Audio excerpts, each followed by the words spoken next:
ഞാൻ പറയുമ്പോൾ തീർച്ചയായിട്ടും ചില പരിമിതികളും ചില പ്രശ്നങ്ങളൊക്കെ ഉണ്ടാകും എന്ന് എനിക്ക് നന്നായി അറിയാം.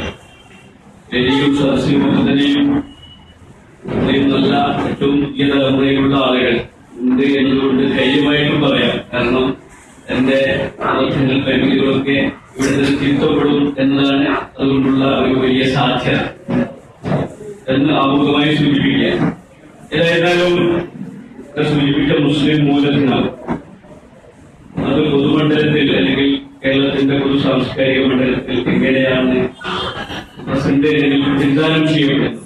തീർച്ചയായിട്ടും 3 ഘടകങ്ങളാണ് ഒരു സമുദായം ഏതൊരു കമ്മ്യൂണിറ്റിയും വിസിബിൾ ആകണമെങ്കിൽ.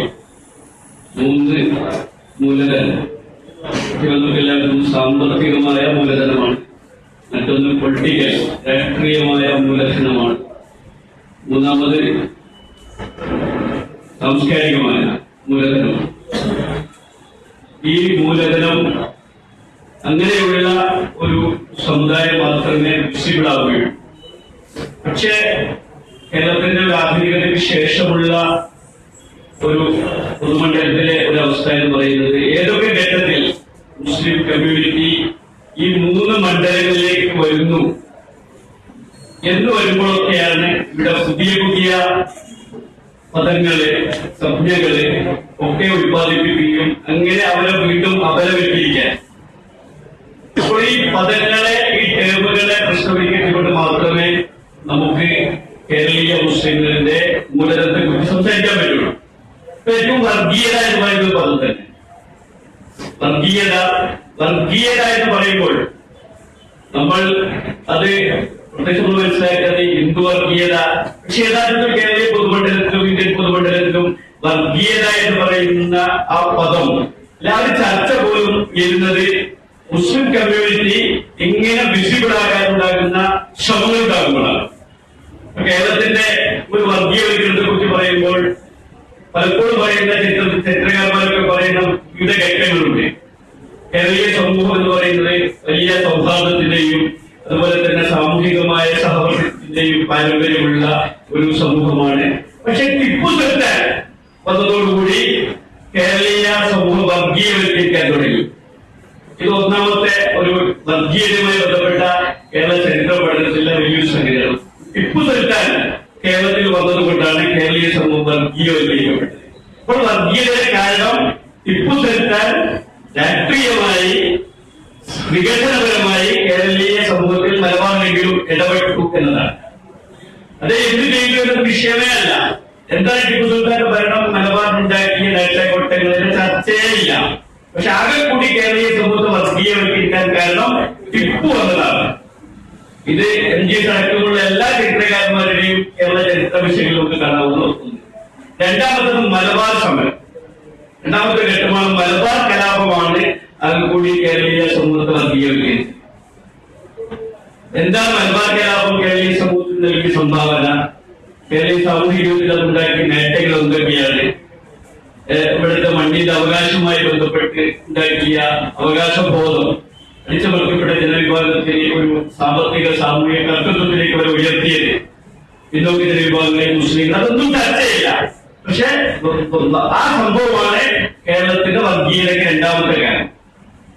മൂന്നാമത്തെ കാരണം എന്ന് പറയുന്നത് മലപ്പുറം ജില്ലയുടെ രൂപീകരണമായിരുന്നു 1969.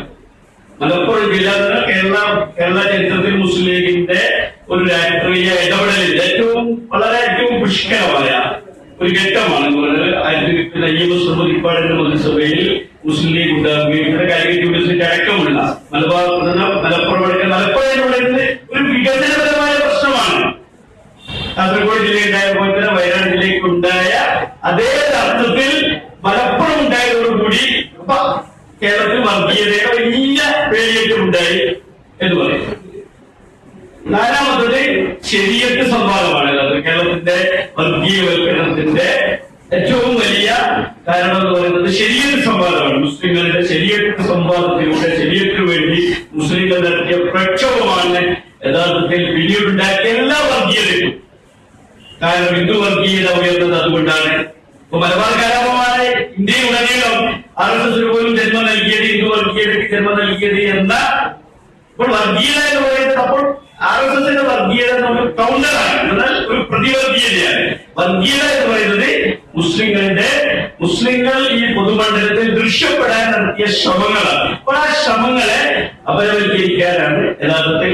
നാലാമത്തെ നമ്മൾ പറയാം, ബാബരി മസ്ജിദ് മൂവ്മെന്റുമായി ബന്ധപ്പെട്ടാണ് യഥാർത്ഥത്തിൽ കേരളത്തിൽ തീവ്രമായി വന്ന പുതിയ ചർച്ച വരുന്നത്. അതുവരെ കേരളത്തിൽ തീവ്രതയില്ല, അല്ല ഇന്ത്യയിലൂടെ മുസ്ലിം തീവ്രത എന്ന് പറയുന്നത് ബാബരി മൂവ്മെന്റുമായി ബന്ധപ്പെട്ട് ഉണ്ടായ. അപ്പോൾ ബാബരി മൂവ്മെന്റുമായി ബന്ധപ്പെട്ട ഒരു സംഘടനയെ നമുക്കെല്ലാവരും ഒരു സംഘടനയെ നിരോധിച്ചത് നമുക്കെല്ലാവർക്കും അറിയാം. ആ ഒരു സംഘടന എന്തുകൊണ്ട് നിരോധിക്കപ്പെട്ടു എന്ന് ചോദിച്ചാൽ വളരെ കൃത്യമായ ഉത്തരം, ബാബരി എന്ന് പറയുന്ന ഈ പ്രശ്നത്തെ ഇന്ത്യൻ മുസ്ലിങ്ങളുടെ ഒരു ഐഡന്റിറ്റിയായി വികസിപ്പിച്ചത്, അതിന്റെ ദാർശനികമായ സൈദ്ധാന്തികമായ വശങ്ങൾ അടക്കം ഉയർത്തിക്കൊണ്ടുവന്നത് ആ സംഘടനയായിരുന്നത് സത്യമാണ്. സംഘടന ചരിത്രവും ഒക്കെ പരിശോധിച്ചാൽ നമുക്കറിയാം. യഥാർത്ഥത്തിൽ ബാബരി എന്ന് പറയുന്നത് ഇന്ത്യൻ മുസ്ലിങ്ങളുടെ ഒരു സ്വത്വ പ്രശ്നമായി, സ്വത്വ പ്രതിസന്ധിയുടെ പ്രശ്നമായി, അവരർത്ഥത്തിൽ ഒരു പുതിയ രാഷ്ട്രീയമായ ചിന്തകൾ പല അർത്ഥത്തിൽ വളരെ സൂക്ഷ്മ തലത്തിൽ പോലും അതിന് നേതൃത്വം നൽകിയ ഒരു സംഘടന, അതുമായി അവരെ നിരോധിച്ചതോടുകൂടി അതിനുശേഷമാണ് തീവ്രത എന്ന് പറയുന്ന മുസ്ലിം തീവ്രത എന്ന് പറയുന്ന സംഘടന. പിന്നൊക്കെ ചരിത്രമാണ്. ഇത് നമുക്കറിയാം, നമ്മുടെ വർത്തമാനം നമുക്ക് എല്ലാവർക്കും അറിയാം. ഇതുമായി ബന്ധപ്പെട്ടാണ് യഥാർത്ഥത്തിൽ പിന്നീട് വർഗീയതയും തീവ്രവാദവും ഒക്കെ ചർച്ച ചെയ്യപ്പെടുന്നത്. അപ്പോൾ എന്താണ് യഥാർത്ഥ വർഗീയത? അപ്പോൾ RSS എന്ന് പറയുന്ന അല്ലെങ്കിൽ ആ ഒരു ചർച്ച എന്താണ് എന്തിനു വേണ്ടി RSS ഉണ്ടാക്കിയത്? നമുക്ക് എല്ലാവർക്കും RSS എന്ന് പറയുന്നത് ഹിന്ദു സമുദായത്തിൽ ദളിത് എന്ന് പറയുന്ന അംബേദ്കറുടെ നേതൃത്വത്തിൽ, അതുപോലെ തന്നെ ഫുലിയുടെ നേതൃത്വത്തിൽ ഉണ്ടായ ദളിത് മുന്നേറ്റത്തെ അത് ഹിന്ദു സമുദായത്തെ പിളർത്തും. കൃത്രിമമായ ഹിന്ദു എന്ന് പറയുന്ന ദളിതുകൾക്ക് ഹിന്ദുക്കളല്ല എന്നത് അവർ തന്നെ പറയുന്നില്ല.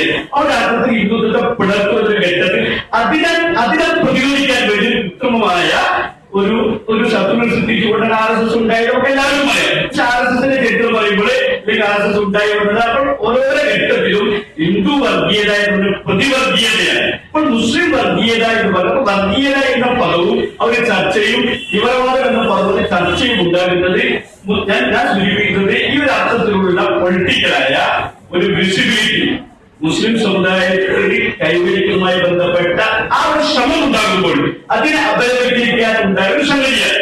ഇതൊരു ഭാഗം രാഷ്ട്രീയമായിട്ട് അതാണ് മുസ്ലിം ലീഗ് പിന്നീട് ടാർഗറ്റ് ചെയ്യപ്പെടുന്നതാണ്. മുസ്ലിം ലീഗ് 70-ന് ശേഷം ഉണ്ടായ മുസ്ലിം ലീഗ് ഞാൻ പറഞ്ഞ ഘട്ടമുണ്ട്. ഈ ഒരു 60-70 മുസ്ലിം ലീഗിന്റെ ചരിത്രപരമായ അവരുടെ രാഷ്ട്രീയത്തെ ഏറ്റവും ശക്തമായി വികസനപരമായ രാഷ്ട്രീയത്തെ ഏറ്റവും ശക്തമായി മുന്നോട്ട് കൊണ്ടുപോകുന്ന അതിന്റെ യഥാർത്ഥത്തിൽ തകർക്കാൻ വേണ്ടി കൃത്രിമമായി രൂപപ്പെടുത്തിയ അങ്ങനെയാണ് മുസ്ലിം ലീഗ് അത് ഒരു രാഷ്ട്രീയമായി ഇത് ചരിത്രപരമായ ഒരു വസ്തുതയാണ്. അപ്പോൾ മുസ്ലിം സമുദായം രാഷ്ട്രീയമായി ദൃശ്യത കൈവരിക്കാൻ ശ്രമിക്കുമ്പോഴൊക്കെയും നമുക്ക് അബ്ദുൽ മദനിയുമായി ബന്ധപ്പെട്ട ഏറ്റവും മൂർത്തമായി നമുക്കറിയാം. അബ്ദുൽ മദനിയുടെ അവർണ്ണന അധികാരം എന്ന് പറയുന്നത് വലിയൊരു മുദ്രാവാക്യമാണ്, വലിയ ആശയമുള്ള ഇവിടെ സൂചിപ്പിക്കപ്പെട്ടതുപോലെ തന്നെയും മലബാറിന്റെ ചരിത്രത്തിൽ ഉള്ള ഒരു പാരമ്പര്യത്തെ മലബാർ കലാപം എന്നൊക്കെ പറയുന്നത് യഥാർത്ഥത്തിൽ ഈ അർത്ഥത്തിൽ ഹിന്ദു സമുദായത്തിലെ ഹിന്ദു സമുദായം പറയുന്നത് തെറ്റാണ്. ഒരു കിയാള വിഭാഗവുമായി ചേർന്നുള്ള കിയാള വിഭാഗത്തെയും ആ ഒരു സമരത്തിൽ ഉൾപ്പെട്ട ആ ഒരു ഐക്യത്തെ കുറെ കൂടി മൂർത്തമായ രാഷ്ട്രീയമായി ഉപയോഗപ്പെടുത്താൻ നമുക്കറിയാം. അബ്ദുൽ മദനിയുടെ ആ ഒരു മുദ്രാവാക്യം അതോടുകൂടി അബ്ദുൽ മദനി എന്ന് പറയുന്ന ആള് തീവ്രവാദിയാക്കുന്നു. പക്ഷെ നമ്മളറിയാം അബ്ദുൽ മദനി എന്ന് പറയുന്ന ഏറ്റവും വലിയ തീവ്രവാദിയാണ്. അബ്ദുൽ മദനിയെ കുറിച്ച് മുതലത്തെ കുറിച്ച് പറഞ്ഞാലും ആദ്യമായിട്ട് പറയും അബ്ദുൽ മദനിയുടെ ആശയമായിട്ട് നമുക്ക് യാതൊരു യോജിപ്പില്ല. പക്ഷെ ഇപ്പോൾ അദ്ദേഹത്തിന്റെ മനുഷ്യാവകാശം നമുക്ക് പ്രധാനമാണ് എന്ന് എല്ലാവരും പറയും. എല്ലാവരും അങ്ങനെ പറയാതെ അബ്ദുൽ മദനിയുടെ ഒരു മനുഷ്യാവകാശമായി ബന്ധപ്പെട്ട് ചർച്ചയും കേരളത്തിലുണ്ടായിരുന്നില്ല. പക്ഷെ എന്താണ് അബ്ദുൽ മദനി ചെയ്തത്? അബ്ദുൽ മദനി എന്ന് പറയുന്നത് ബാബരി മസ്ജിദിന്റെ കാലഘട്ടത്തിൽ അദ്ദേഹം നരസിംഹറാവുവിനെയും RSSനെയും അതിശക്തമായി വിമർശിച്ചിട്ടുണ്ട്. പക്ഷെ ഏതെങ്കിലും ഒരു ക്ഷേത്രമോ ഏതെങ്കിലും ഒരു തകർക്കുമെന്ന് ഒരിക്കലും എവിടെയും പ്രസംഗിച്ചിട്ടില്ല. പക്ഷെ അദ്ദേഹത്തിന്റെ പ്രസംഗത്തിന്റെ ഒരു വലിയ പ്രസംഗത്തെ പക്ഷെ വീട്ടിൽപ്പെടുത്തിയേക്കാം ആ ശൈലി. പക്ഷെ ഒരിക്കലും അദ്ദേഹം ഈ അർത്ഥത്തിലുള്ള പ്രസംഗം ഏതെങ്കിലും ക്ഷേത്രവുമായി ബന്ധപ്പെട്ടോ അല്ലെങ്കിൽ ഹിന്ദു സമുദായത്തെയോ അദ്ദേഹം ടാർഗറ്റ് ചെയ്തിട്ടില്ല. പക്ഷെ മുസ്ലിം സമുദായത്തെ ടാർഗറ്റ് ചെയ്തുകൊണ്ട് അത് ഏതെങ്കിലും വിഭാഗം LDF എന്നോ ജമാഅത്തെ ഇസ്ലാമി എന്നോ മുജാഹിദ് എന്നോ ജമാഅത്തെ ഇസ്ലാമി ഒന്നും വ്യത്യാസമില്ലാതെ മുസ്ലിം സമുദായത്തെ തന്നെയും ടാർഗറ്റ് ചെയ്തുകൊണ്ടുള്ള RSSന്റെ എല്ലാ പരിപാടികളും പ്രഭാഷണങ്ങളും അതൊരിക്കലും ഈ അർത്ഥത്തിൽ ചർച്ച ചെയ്യപ്പെടുന്നില്ല. വർഗീയമായി ബന്ധപ്പെട്ടോ തീവ്രവാദവുമായി ബന്ധപ്പെട്ടോ ചർച്ച ചെയ്യുന്നില്ല എന്ന് പറയുന്നത് ഞാൻ സൂചിപ്പിക്കുന്ന ഈ പൊളിറ്റിക്കൽ എന്ന് പറയുന്ന ഈ കർത്തൃത്വത്തിലേക്ക് മുസ്ലിങ്ങൾ ദൃശ്യത കൈവരിക്കാൻ വരുമ്പോൾ അതിനെ അപലപിക്കാൻ വേണ്ടി പൊതുമണ്ഡലം സൃഷ്ടിച്ചെടുത്ത ഒരു വലിയ ആയുധമാണ് വർഗീയത. ഈ ഒരു അർത്ഥത്തിൽ വർഗീയതയും തീവ്രവാദത്തെയും പ്രശ്നവൽക്കരിക്കാതെ അതിനെ മറികടക്കാതെ നമുക്ക് കേവലമായ ഒരു മതസൗഹാർദ്ദ ചർച്ച പോലും മുന്നോട്ട് കൊണ്ടുപോകാൻ കഴിയും എന്ന് ഞാൻ വിശ്വസിക്കുന്നില്ല. രണ്ടാമത്തെ സംഗതി സാമ്പത്തികവുമായി ബന്ധപ്പെട്ട ഒരു ചർച്ച. സാമ്പത്തിക എന്നത് നമുക്കറിയാം, കേരളത്തിന് മുമ്പുള്ള ചർച്ചയിലൊക്കെ തന്നെയും ഈ നേരത്തെയുള്ള എന്നാൽ കേരളത്തിന്റെ ആദ്യകാല ചരിത്രത്തിൽ മുസ്ലിങ്ങളുടെ കേരളത്തിലേക്കുള്ള വരവ് തന്നെ ഒരർത്ഥത്തിൽ സാമ്പത്തികമായ മേഖലയുമായി ബന്ധപ്പെട്ടാണ്. സാമ്പത്തിക പ്രവർത്തനത്തിലെ അവരുടെ വിസിബിലിറ്റിയാണ് യഥാർത്ഥത്തിൽ കേരളത്തിലെ മുസ്ലിം സമുദായത്തിന് ആദ്യകാലഘട്ടത്തിൽ ഇവിടുത്തെ രാജ്യസ്വരൂപങ്ങൾ അവരുമായി ചേർന്ന് നിൽക്കാൻ അവർ പ്രേരിപ്പിച്ചത്. അല്ലാതെ അവരുടെ മതസൗഹാർദ്ദമല്ല, എല്ലാവരും മനസ്സിലാക്കണം. മുസ്ലിം സമുദായത്തെ അവഗണിച്ചുകൊണ്ട് പോകാൻ പറ്റില്ല എന്ന ഒരു അവസ്ഥ, ആ ഒരു അർത്ഥത്തിൽ സാമ്പത്തികമായ വിസിബിലിറ്റി കൈവരിച്ച സമൂഹമായിരുന്നു. പോർച്ചുഗീസുകാരുടെ അധിനിവേശത്തോടുകൂടെ തകഴിയാണ്. പിന്നീട് നമുക്കറിയാം, പിന്നീട് മുസ്ലിം സമുദായത്തിൽ സാമ്പത്തികമായ വിസിബിലിറ്റി ഉണ്ടാകുന്നത് നമ്മുടെ തന്നെ വർത്തമാനത്തിൽ 90-കൾക്ക് ശേഷം. 90-കൾക്ക് ശേഷം എന്ന് പറയുന്നത് ആരുടെയും ഔദാര്യം കൊണ്ടല്ല എന്ന് നമുക്കറിയാം. മുസ്ലിം സമുദായം എന്തെങ്കിലും സാമ്പത്തികമായ അഭിവൃദ്ധി കൈവരിച്ചിട്ടുണ്ടെങ്കിൽ അതിന് കാരണം ആരെങ്കിലും ഭരണരംഗത്തോ ഏതെങ്കിലും അർത്ഥത്തിൽ ഔദാര്യം കൊണ്ടല്ല. ഇപ്പോൾ നമുക്കറിയാം, കേരളത്തിലെ ചെറിയാൻ ഫിലിപ്പ് എന്ന് പറയുന്ന ഇപ്പോൾ CPIയുടെ അദ്ദേഹത്തിന്റെ കേരളത്തിലെ കാൽനൂറ്റാണ്ട് എന്ന് പറഞ്ഞ പുസ്തകമുണ്ട്. കാൽനൂറ്റാണ്ട് എന്ന പുസ്തകത്തിൽ തന്നെ വളരെ വളരെ അതിശക്തമായി പറയുന്നു, കേരളത്തിൽ വർഗീയമായി സാമുദായികമായി തങ്ങളുടെ നേതൃത്വത്തിന് വേണ്ടി ഏറ്റവും കൂടുതൽ കമ്മ്യൂണിറ്റി അർത്ഥത്തിൽ ഇവിടെ പ്രവർത്തിച്ചത് ക്രിസ്ത്യൻ സമൂഹമാണ്. ക്രിസ്ത്യൻ സമൂഹമാണ് എല്ലാ ഭരണകൂടത്തെയും സാമുദായികം വർഗീയമായിട്ടും തങ്ങളുടെ സമുദായത്തിന്റെ താല്പര്യങ്ങൾക്ക് വേണ്ടി മാത്രം ഉപയോഗിച്ചത്. പിന്നെ ക്രിസ്ത്യൻ കമ്മ്യൂണിറ്റി അത് കോൺഗ്രസുമായി ചേർന്നിട്ടുണ്ടായിരുന്നു, CPM ചേർന്നുമായിട്ടോ കേരള കോൺഗ്രസ് എന്ന വ്യത്യസ്തമായ ഒരു സംഘടനയ്ക്ക് എങ്ങനെയായിരുന്നു. പക്ഷെ ഇത് ഈ ചർച്ചയിലൊക്കെ തന്നെ ഈ മുസ്ലിം ലീഗും മാത്രമേ വലിക്കുകയുള്ളൂ. ഈ വർഗീയതുമായി ബന്ധപ്പെട്ട ചർച്ചയിൽ മുസ്ലിങ്ങളുടെ അല്ലെങ്കിൽ മുസ്ലിം ലീഗ് പിന്നീട് അനുബന്ധ എല്ലാ സംഘടനയും വരും. അപ്പൊ അർത്ഥത്തിൽ മുസ്ലിം സമുദായം കൈവരിച്ച സാമ്പത്തിക പ്രക്രിയയിൽ നമുക്ക് ഇവിടെയുള്ള ഒരു രാഷ്ട്രീയ പാർട്ടിയുടെയോ അല്ലെങ്കിൽ ഏതെങ്കിലും സർക്കാരിന്റെയോ പിന്തുണയില്ല. മുസ്ലിം സമുദായം തങ്ങളുടെ അടുത്ത തലമുറയെങ്കിലും രക്ഷപ്പെടണം എന്ന് വിചാരിച്ച് 90-70-ക്ക് ശേഷം ഉള്ള ഗൾഫ് കുടിയേറ്റമാണ്. ആ ഗൾഫ് കുടിയേറ്റം സൃഷ്ടിച്ച ഒരു സാമ്പത്തിക അഭിവൃദ്ധി, ആ അഭിവൃദ്ധിയിൽ നിന്നും സഹിക്കാൻ പറ്റാതെ ഉണ്ടാകുന്ന ഒരുപാട് യഥാർത്ഥത്തിൽ ആരോപണങ്ങൾ മുസ്ലിം സമുദായത്തിലുള്ള, അതാണ് സിനിമയിലൊക്കെ തന്നെയും അതുപോലെ തന്നെ ഈ നമ്മളുടെ സാഹിത്യത്തിലൊക്കെ വരുന്നത്. ഇപ്പോൾ ഇദ്ദേഹത്തിന്റെ നമ്മളുടെ രഞ്ജിത്തിന്റെ ഒക്കെ സിനിമ കണ്ടാൽ അതൊക്കെ പുത്തൻ പണക്കാർ എന്ന് പറയുന്ന ഏത് സിനിമയിലും യഥാർത്ഥത്തിൽ പുത്തൻ പണക്കാർ, ഒരു മുസ്ലിമായ പുത്തൻ പണക്കാരുണ്ടാവും. ആ പുത്തൻ പണക്കാരുടെ അസൂയയാണ്. അതുകൊണ്ടാണ് ഇവിടെ തൊഴിലായ്മയുടെ സത്യത്തിക്കാരുടെ സിനിമയിലൊക്കെ പറയുന്നത് തൊഴിലായ്മയുടെ പ്രശ്നങ്ങളൊക്കെ ഉണ്ടാകുന്നത്. ഒരുപാട് 90-ക്ക് ശേഷമുള്ള സംവരണം, അതുപോലെ തന്നെ മുസ്ലിം സമുദായത്തിന്റെ സാമ്പത്തിക പ്രക്രിയയിലേക്കുള്ള ഈ കടന്നുകയറ്റം അല്ലെങ്കിൽ ഈ വിസിബിലിറ്റിയെ തടയുക എന്ന കൃത്യമായ അജണ്ട തീർച്ചയായിട്ടും രണ്ടാമത്തെ സാമ്പത്തിക മൂലധനമായ മുസ്ലിം കമ്മ്യൂണിറ്റിയുടെ വിസിബിലിറ്റിക്ക് അനുകൂലമാകുന്ന ഈ സാമ്പത്തിക മേഖലയിലേക്കുള്ള കടന്നുകയറ്റം അതോടുകൂടി അപ്പോൾ 90-ക്ക് ശേഷം ഒരർത്ഥത്തിൽ ഈ വർഗീയ തീവ്രവാദ ചർച്ച പോലും ഏറ്റവും ശക്തമാകുന്നത്. വികസന പ്രക്രിയയിൽ ഇടപെടാത്ത ഒരു സമുദായത്തെ ആർക്കും യാതൊരു പരാതി ഉണ്ടാവില്ല. വികസന പ്രക്രിയയിൽ അല്ലെങ്കിൽ ഈ സാമ്പത്തിക പ്രക്രിയയിൽ ഇടപെടാത്ത ഒരു സമുദായത്തെ കുറിച്ച് അവരെപ്പോഴും അവരെ കഴിഞ്ഞിട്ടുള്ളൂ. അപ്പോൾ അവരെ കുറിച്ച് പ്രത്യേകിച്ച് പറയേണ്ടതില്ല. പക്ഷെ 90-ക്ക് ശേഷം നമ്മളെല്ലാം ചർച്ചയിൽ കേൾക്കും. 90-ക്ക് ശേഷം എന്തോ സംഭവിച്ചു. 90-ക്ക് മുമ്പ് കേരളം അങ്ങേയറ്റം വലിയ സൗഹാർദ്ദമായിരുന്നു. മതസൗഹാർദ്ദത്തിന്റെ എന്തോ വലിയ ഒരു എന്താണ് 90-ക്ക് മുമ്പുള്ള കേരളത്തിൽ 90-ക്ക് ശേഷം ആകെക്കൂടി വർഗീയവൽക്കരിക്കപ്പെട്ടു എന്ന് പറയുന്നത് ഈ ഒരു അജണ്ട പ്രവർത്തിക്കുന്നുണ്ട് എന്ന് നേരത്തെ പറഞ്ഞ രാഷ്ട്രീയ വിസിബിലിറ്റിയുടെ മറ്റൊന്ന് ഈ സാമ്പത്തികമായ ഈ വിസിബിലിറ്റി ഇതിനെ തടയാൻ വേണ്ടി വികസന പ്രക്രിയയിൽ മുസ്ലിം കമ്മ്യൂണിറ്റിയുടെ ഇടപെടൽ സഹിക്കാൻ പറ്റുന്നില്ല എന്നതാണ് ഈ ചർച്ച, ഈ വർഗീയതയുടെ. അതല്ലാതെ യഥാർത്ഥത്തിൽ നമുക്കറിയാം നമ്മുടെയൊക്കെ പിന്നെ സാമൂഹിക ജീവിതത്തിൽ മലപ്പുറം ജില്ലയിൽ ഒക്കെ ജീവിക്കുന്ന നമ്മുടെയൊക്കെ തന്നെയും നമ്മളൊക്കെ മുസ്ലിം ഹിന്ദു സമുദായത്തെ ഒന്നിച്ച് ജീവിക്കുന്ന പ്രദേശത്തുള്ള ആളാണ്. മലപ്പുറം ജില്ലയിൽ ഏറ്റവും നമ്മുടെ എന്റെ കൈവീട്ടിൽ പോലെ മുസ്ലിം വീടുകളുണ്ട്. നമ്മൾക്കെല്ലാവരും സൗഹാർദ്ദത്തിന് ഒരു പുതിയ സൗഹാർദ്ദം വേണമെന്ന് പോലും നമുക്ക് എന്ന ചിന്ത പോലും വരുന്നില്ല. കാരണം അങ്ങനെയാണ് എത്രയോ കാലങ്ങളായിട്ട് അങ്ങനെ ജീവിച്ചു വരികയാണ്.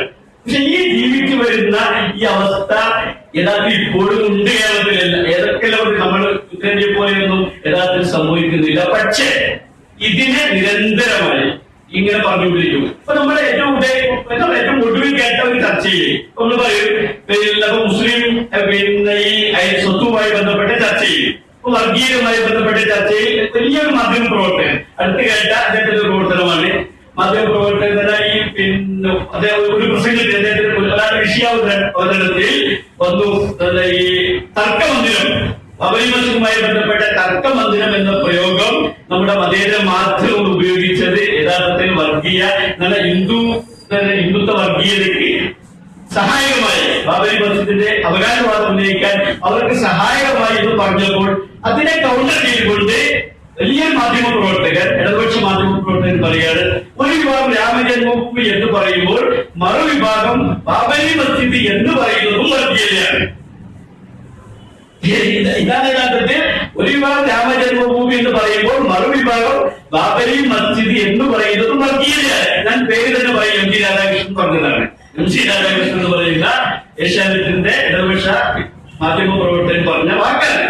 ദാവൂദിന്റെ വിഷയാവതരണത്തിൽ ഈ വശം വന്നപ്പോൾ, തർക്കമന്ദിരം എന്ന വിഷയാവതരണം വന്നപ്പോൾ ഘട്ടങ്ങൾ, ചരിത്രപരമായ ഘട്ടങ്ങൾ ടിപ്പു സുൽത്താന്റെയും അതുപോലെ തന്നെ മലബാർ കലാപത്തിന്റെയും പിന്നീട് 70കളിലും പിന്നീട് 90കൾക്ക് ശേഷമുള്ള മുസ്ലിം സമുദായം വിവിധ അർത്ഥത്തിൽ ഒരു പുതിയ ചർച്ച, എന്താണ് പുതിയ ഒരു ചർച്ച യഥാർത്ഥത്തിൽ മുസ്ലിം വർഗീയതയെ കുറിച്ചുള്ള വമ്പിച്ച ഭീതി സൃഷ്ടിക്കുന്നതിൽ ഞാൻ ന്യായമായി വിശ്വസിക്കുന്നു. മുസ്ലിം ചെറുപ്പക്കാരുടെ ഈ അർത്ഥത്തിലുള്ള പുതിയ ഡിബേറ്റുകൾക്ക്, പൊതുമണ്ഡലത്തെ അതിശക്തമായി കൗണ്ടർ ചെയ്യുന്ന ഡിബേറ്റുകൾക്ക്, സെൻട്രൽ യൂണിവേഴ്സിറ്റിയിലായിരുന്നാലും നമ്മുടെ നാട്ടിലായിരുന്നാലും ഈ ഡിബേറ്റുകൾക്ക് വലിയ പങ്ക്. ഈ ഡിബേറ്റുകൾ വളരെ ഭീതിയോടുകൂടി കാണുന്നു. പക്ഷെ ഈ ഡിബേറ്റുകൾ മുമ്പത്തേക്കാൾ കുറെ കൂടി സർഗാത്മകമായി, പരസ്പരം ആരുടെയും ഏജൻസി ഇല്ലാതെ, അങ്ങനെയൊരു പ്രശ്നമുണ്ട് ഇപ്പോൾ. യഥാർത്ഥ ഏജൻസിയുടെ ചർച്ചയില്ലാതെ എല്ലാവരെയും ഉൾക്കൊണ്ടു എൻഗേജ്മെന്റിന്റെ ഒരു രാഷ്ട്രീയം, ആരുടെയും ഏജൻസി ചമയാതെ എൻഗേജ്മെന്റിന്റെ ഒരു രാഷ്ട്രീയം ദളിത് ആക്ടിവിസ്റ്റുകളും ബുദ്ധിജീവികളും അതുപോലെ തന്നെ മുസ്ലിം ആക്ടിവിസ്റ്റുകളും ഒക്കെ തന്നെയും പൊതുമണ്ഡലത്തിൽ തന്നെ ഇവർ വളരെ വിശുദ്ധമായി കൽപ്പിക്കപ്പെടുന്ന മതേതര പൊതുമണ്ഡലം, ഇങ്ങനെയാണ് കേരളത്തെ കുറിച്ച് പറയാം, മതേതര പൊതുമണ്ഡലം എന്ന് പറയുന്ന ഈ മതേതര പൊതുമണ്ഡലത്തിലാണ് ഇങ്ങനെയുള്ള ചർച്ചയുണ്ടായത്. വർഗീയതയുമായി ബന്ധപ്പെട്ട തീവ്രവാദവുമായി ബന്ധപ്പെട്ട ഏറ്റവും വലിയ ചർച്ച നടത്തി മതേതരം എന്ന് പറയുന്ന ഈ പൊതുമണ്ഡലത്തിലാണ്. ഈ പൊതുമണ്ഡലത്തെ അതിശക്തമായി ഡിബേറ്റ് ചെയ്യുന്നു എന്നതാണ് പുതിയൊരു ഭീതിയുടെ അന്തരീക്ഷം സൃഷ്ടിക്കപ്പെടുന്നത് എന്നുകൂടി സൂചിപ്പിച്ചുകൊണ്ട് തീർച്ചയായിട്ടും ഇത് ഡിബേറ്റ് ചെയ്തുകൊണ്ട് തന്നെ നമുക്ക് മുന്നോട്ട് പോകാൻ കഴിയുള്ളൂ. ഇതിനെ ഡിബേറ്റ് ചെയ്യാതെ അങ്ങനെ മാത്രമേ നമുക്കൊരു വിസിബിളായ ഒരു കമ്മ്യൂണിറ്റിയുടെ മുന്നോട്ടുള്ള പോക്ക്, അതല്ലാതെ കാണുമ്പോൾ പകച്ചു നിന്നുകൊണ്ട് നമുക്കൊന്നും ചെയ്യാനില്ല. പകച്ചുന്നാലും ഇല്ലെങ്കിലും യഥാർത്ഥത്തിൽ സംഭവിക്കുന്നതൊക്കെ സംഭവിക്കും. അപ്പോൾ വളരെ ആത്മവിശ്വാസത്തോടു കൂടി ഈ പൊതുമണ്ഡലത്തെ, ഈ വളരെ വിശുദ്ധ കൽപ്പിക്കപ്പെടുന്ന ഈ പൊതുമണ്ഡലത്തെ ഡിബേറ്റിലൂടെ സർഗാത്മകമായിക്കൊണ്ട് മാത്രമേ നമുക്ക് മുന്നോട്ട് പോകാൻ കഴിയുകയുള്ളൂ. അതിലേക്കുള്ള ഒരു ചർച്ചയാണ് ഇത് എന്ന് സൂചിപ്പിച്ചുകൊണ്ട് ഈ പരിപാടിയിലേക്ക് എന്നെ ക്ഷണിച്ചത് നിങ്ങൾക്ക് ഈ സംഘാടകരോട് നന്ദി പ്രകാശിപ്പിച്ചുകൊണ്ട് ഞാൻ നിർത്തുന്നു. അസ്സലാമു അലൈക്കും.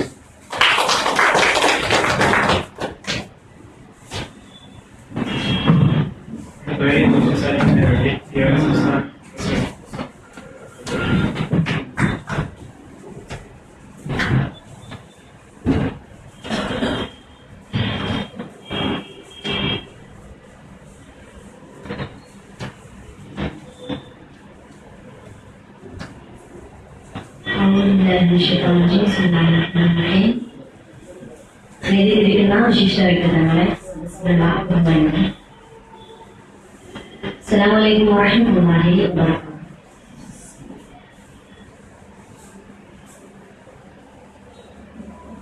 ഈ ചർച്ച സൈദ്ധാന്തികമായ വാക്കുകൾ അല്ലെങ്കിൽ പഠനങ്ങൾ വസ്തുനിഷ്ഠമായ ചില പോയിന്റുകൾ ഉന്നയിച്ചു വേണം മുന്നോട്ട് കൊണ്ടുപോകാൻ. പക്ഷേ അത്രയൊന്നും ആ വിഷയത്തിൽ ആധികാരികമായി സംസാരിക്കാൻ എനിക്ക് അറിയില്ല. മുസ്ലിം മൂലധനം കേരളീയ സാംസ്കാരിക പൊതുമണ്ഡലം ഇതിനെക്കുറിച്ച് ചർച്ച ചെയ്യുമ്പോൾ മുസ്ലിം എന്ന സ്വത്വം, വ്യക്തിത്വം നമുക്കറിയാം. തീർച്ചയായും SIO പോലെയുള്ള സംഘടനകൾ ധാരാളമായി ചർച്ച ചെയ്യുകയും ദലിത് ആക്ടിവിസ്റ്റുകൾ അവരുടെ ചർച്ചകൾ, സാഹിത്യങ്ങൾ, സിനിമകൾ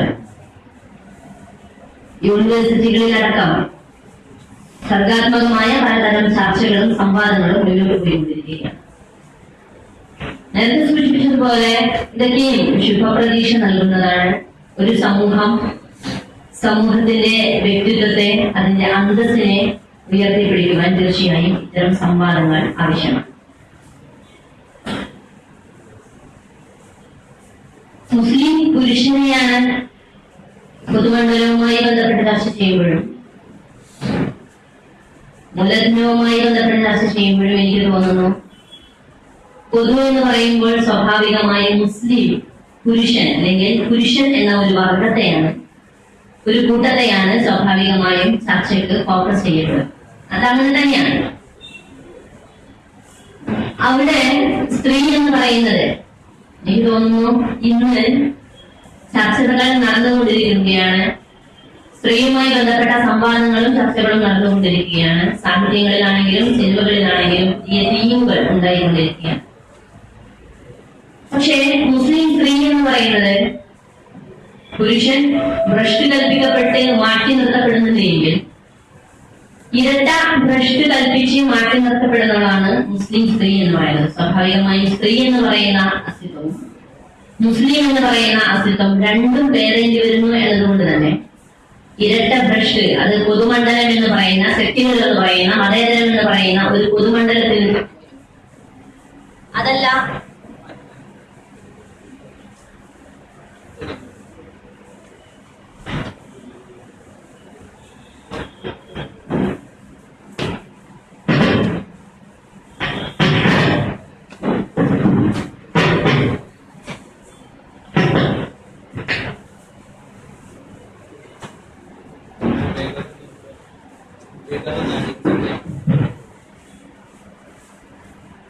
ഒരു മതേതര പൊതുമണ്ഡലത്തിൽ നിന്നാണെങ്കിലും ശരി, മതപൗരോഹിത്യം വിധിവിലക്കുകൾ പ്രഖ്യാപിച്ചുകൊണ്ടിരിക്കുന്ന മുസ്ലിം എന്ന് പറയുന്ന ആ ഒരു സമുദായ പൊതുമണ്ഡലത്തിൽ നിന്നാണെങ്കിലും ശരി, ഇടയ്ക്കിടെ ചില പ്രതിരോധങ്ങൾ സൃഷ്ടിക്കേണ്ടി വരുന്നതാണ് മുസ്ലിം സ്ത്രീ എന്നത്.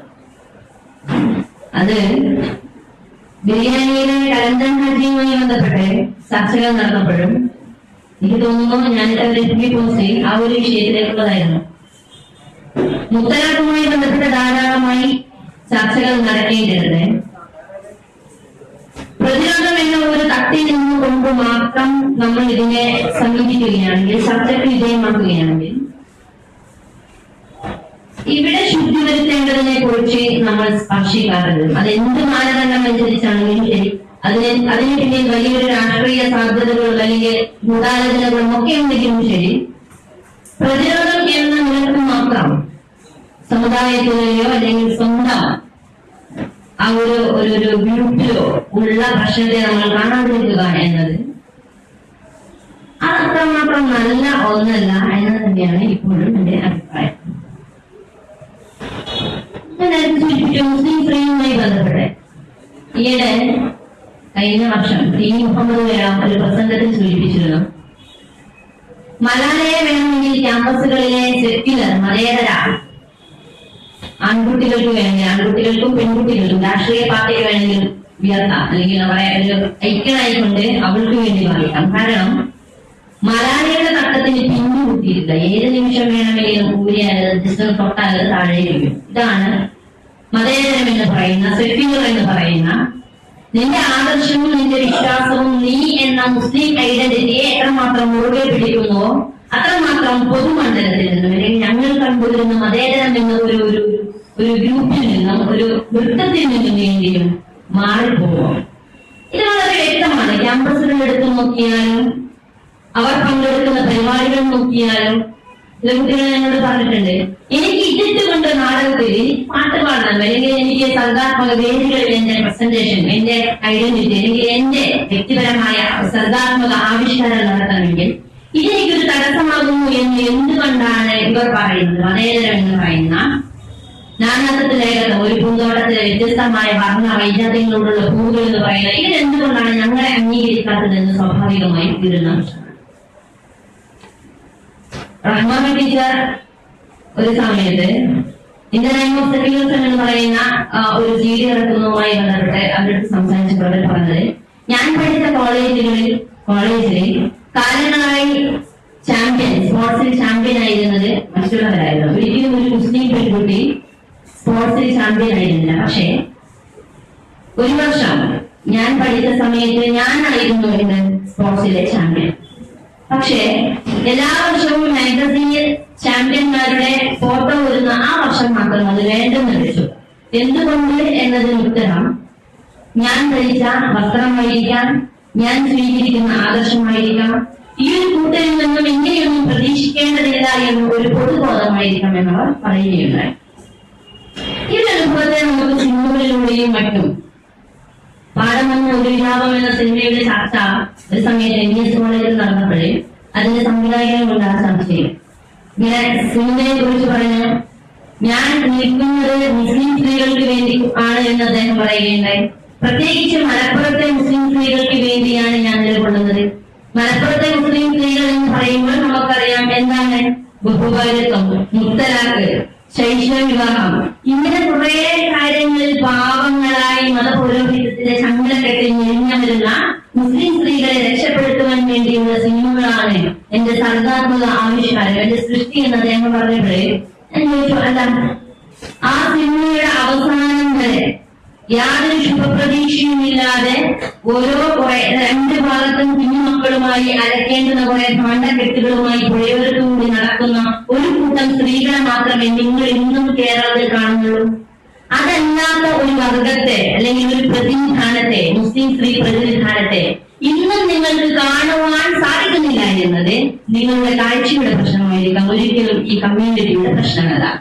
ഇത് നമുക്കറിയാം, മുസ്ലിം സ്ത്രീയുമായി ബന്ധപ്പെട്ട ഐക്യങ്ങൾ ശ്രദ്ധിച്ചാൽ തന്നെ കാഴ്ചയും മുമ്പും തട്ടവും എത്രയോ നൂറ്റാണ്ടുകൾക്ക് മുമ്പ് എടുക്കേണ്ട പടം ഇന്നും ഇവർ കാഴ്ചയും തട്ടവും എടുത്ത പെണ്ണുങ്ങളെ മാത്രമേ കാണുന്നുള്ളൂ എന്ന് അത്ഭുതത്തോടുകൂടി ചിലപ്പോൾ നമുക്ക് ചില സിനിമകൾ നോക്കിക്കൊണ്ട് ഇതാണോ, അതല്ല ഏതോ ഒരു കാലഘട്ടത്തിൽ നിന്നുകൊണ്ടാണോ ഇവർ സിനിമ പിടിക്കുന്നത് എന്ന് നമുക്ക് ചിലപ്പോൾ തോന്നിയേക്കാം. ഞാൻ പറഞ്ഞു വന്നത്, ഒരു വർഷത്തിൽ ഇങ്ങനെയൊക്കെ ഉണ്ടെങ്കിലും ചില എന്താ പറയുന്നത് സന്തോഷിക്കാനത്തിന്റെ എനിക്കെന്തോ ഇത് പ്രയാസമൊന്നും തോന്നിയിട്ടില്ല. കാരണം ഞാൻ ഒരു കാസർഗോഡുകാരിയാണ്. ഒരേ സമയത്ത് അദ്ദേഹത്തിന്റെ കഥയിൽ ഏതോ ഒരു കാലഘട്ടത്തിൽ ഉണ്ടല്ലോ ദുമ്പു പൊട്ടിക്കാത്ത ബിരിയാണി കുഴിച്ചു മൂടുന്ന ഏതോ ഒരു കാലഘട്ടം ഉണ്ടായിരുന്നേക്കാം, ഏതോ ഒരു അപൂർവ വ്യക്തി ജീവിച്ചിരുന്നേക്കാം. പക്ഷെ അതൊക്കെ വായിക്കുമ്പോൾ ഏതോ ഒരു കാലഘട്ടത്തിൽ നിന്നാണ് അദ്ദേഹം കഥ എഴുതുന്നതെന്ന് ഒരു നിമിഷം തോന്നി. പക്ഷേ ചില വ്യക്തികൾ ഇന്നും കാസർഗോഡത്തെ മുസ്ലിം ആൺകുട്ടികൾ ഉണ്ട് എന്ന് നമ്മൾ എന്തുകൊണ്ടാണ് നമ്മളത് കാണാന്ന് പറയുന്നത് ഉണ്ടല്ലോ. കാരണം എന്താ, കണ്ണാടി നോക്കി ഉണ്ടല്ലോ, മുടിയുടെ പ്രത്യേക എന്നാൽ കൊലുങ്ങനെയിട്ട മുടിയുടെ പ്രത്യേക ഷേപ്പ് ഒന്നുകൂടി അത് അങ്ങനെ തന്നെ ഉണ്ട് എന്ന് നോക്കി ഉറപ്പ് വരുത്തുന്ന ചെറുമകനെ കുറിച്ച് പറയുന്നുണ്ട്. അത് അങ്ങനെ തന്നെ ഉണ്ടല്ലോ. 2-3 ദിവസം മുമ്പാണ് കാസർഗോഡിലെ ഒരു വീട്ടിലെ ഒരു വയസ്സായ മനുഷ്യൻ ബോധം കെട്ട് വീണ് അദ്ദേഹം മരിച്ചു, ഹോസ്പിറ്റലിൽ കൊണ്ടുപോകുമ്പോഴത്തേക്ക് അദ്ദേഹം മരിച്ചു പറഞ്ഞത് അതില്ലേ? അങ്ങനെ നടക്കുന്നില്ല എന്ന് നമ്മൾ പറയേണ്ട ആവശ്യമുണ്ടോ? വിവാഹ കാര്യത്തിലെ ആർഭാടം അല്ലെങ്കിൽ ഒരുപാട് മുസ്ലിം ചെറുപ്പക്കാർ കാണിക്കുന്ന വേണ്ടാത്ത കാര്യങ്ങൾ, കച്ചവടം, 25,000 രൂപ വരുന്ന സാധനങ്ങൾ വീട്ടിലെ മണിയറയിൽ ഒരുക്കി വെച്ച സാധനങ്ങൾ കച്ചവടക്കുക, രാത്രി വൈകുന്നേരം വരലയും കൊണ്ട് ചുറ്റിക്കറങ്ങി തനിക്കുന്ന ഇത് എന്താ പറയാ, എനിക്ക് പൈസ തരണം എന്നാൽ മാത്രമേ ഞാൻ പുതുമണവാളനെ വീട്ടിലേക്ക് കൊണ്ടുവരൂ എന്ന് പറയുക. ഇതൊക്കെ ഉണ്ടല്ലോ. ഒരു വശത്ത് അങ്ങനെ ഉള്ളതിനെ നമ്മൾ സംസ്കരിക്കുന്നത്. പക്ഷെ മറുവശത്ത് നമ്മുടെ ഈ മുസ്ലിം മതേതരം എന്ന് പറയുന്ന ഒരു പൊതുമണ്ഡലത്തിൽ നിന്നും നമ്മളെ അകറ്റി നിർത്തുവാനുള്ള ഒരു ശ്രമത്തെ തീർച്ചയായും നമ്മൾ കാണുക തന്നെ വേണം എന്നതാണ് കാര്യം. ഈ അടുത്ത് ഒരു ഫെമിനിസ്റ്റ് കൂട്ടായ്മ കോഴിക്കോട്, എനിക്ക് തോന്നുന്നു വളരെ പ്രമുഖരായ ഫെമിനിസ്റ്റുകൾ പങ്കെടുത്ത ഒരു കൂട്ടായ്മയിൽ ഞാൻ പോവുകയുണ്ടായി. ആദ്യമായിട്ടാണ് അവർ ശ്രമിക്കുന്നത്, ആദ്യമായിട്ടാണ് പോകുന്നത്. അപ്പൊ അവിടെ പോയി ജിതി ദാമോദർ അടക്കമുള്ള വളരെ പ്രശസ്തരായ ആളുകളുണ്ട്. അപ്പൊ പോയി അവിടെ ഇരുന്ന് പരിചയപ്പെടുന്നതിന്റെ ഫസ്റ്റ് മൊമെന്റ് തന്നെ അവരെന്നോട് ചോദിച്ചത് നിങ്ങൾക്ക് ഇടങ്ങാറാവുന്നില്ല എന്നാണ്. ഒരാളെടുത്ത് പേര് ചോദിച്ച് എന്താണ് എങ്ങനെയാണ് ചോദിക്കുന്നതിന് മുമ്പ് തന്നെ അവരെ കൂട്ടത്തിൽ നിന്നുമുള്ള ഒരു പ്രമുഖയായ ഒരു വ്യക്തി എന്നോട് ചോദിച്ചു നിങ്ങൾക്ക് ഇടങ്ങാറാവും. ചിന്ത എന്തിനെ കുറിച്ചാണ് നിങ്ങൾ ചോദിക്കുന്നത്? എന്ത് ഇടങ്ങാറാവും എന്നാണ് ചോദിച്ചത്. ഇത് നിങ്ങൾക്ക് ഇടങ്ങാറ് ഞങ്ങൾക്ക് പ്രയാസമുണ്ട് കേട്ടോ. ഞാൻ ചോദിച്ചു നിങ്ങൾക്ക് ഞാൻ വന്ന ഫസ്റ്റ് മൊമെന്റിൽ തന്നെ എന്റെ വേഷത്തെ, ഞാൻ ധരിച്ച വസ്ത്രത്തെ നിങ്ങൾ നോക്കി ഇതിനൊരു പ്രത്യേക കാറ്റഗറിയിൽ ഉൾപ്പെടുത്തി ഇതിന്റെ പ്രയാസത്തെ ചർച്ച ചെയ്യുന്നതിനപ്പുറം കേരളത്തിലെ സ്ത്രീകളുമായി ബന്ധപ്പെട്ട എത്രമാത്രം വിഷയങ്ങളാണ് നമുക്കുള്ളത്. നിങ്ങൾ പറയുന്ന ജീൻസും ടോപ്പും ഇട്ട ഒരു പെൺകുട്ടിയാണ് മാത്രമാണ് പുരോഗമനം പ്രസംഗിക്കുവാൻ അർഹയെന്ന് പറയുന്ന ഒരു കാറ്റഗറിയിലേക്ക്, ആ ഒരു വേഷവിധാനത്തിലേക്ക് എല്ലാവരും മാറി നിൽക്കുമ്പോൾ മാത്രമാണ് പുരോഗമനപരമായ സ്ത്രീശാക്തീകരണം സംഭവിച്ചു എന്ന് പറയുന്നുണ്ട് എങ്കിൽ അതല്ലേ തെറ്റി എന്ന് ഞങ്ങൾ ചോദിക്കുകയുണ്ട്. ഇവിടെയാണ് പ്രശ്നം. ഞാനിത് ചോദിച്ചപ്പോൾ അവർ പറഞ്ഞത് തന്നെയാണ് പ്രശ്നം, നിങ്ങൾക്ക് പറ്റില്ല, കാരണം ഈ കട്ടങ്ങൾ പറഞ്ഞാൽ സാരമില്ല, അവസാനം എന്നെ അവർ സമാധാനിപ്പിച്ചു വിട്ടു, സാരമില്ല, കുറച്ചു നാൾ കഴിഞ്ഞ് നിങ്ങൾ ഇത്തരം ചർച്ചകളിൽ പങ്കെടുത്ത് അവസാനം നിങ്ങൾക്ക് ബോധ്യപ്പെടും ഇത് എനിക്ക് ബോധിച്ചതല്ല എന്ന് നിങ്ങൾക്ക് ബോധ്യപ്പെടും.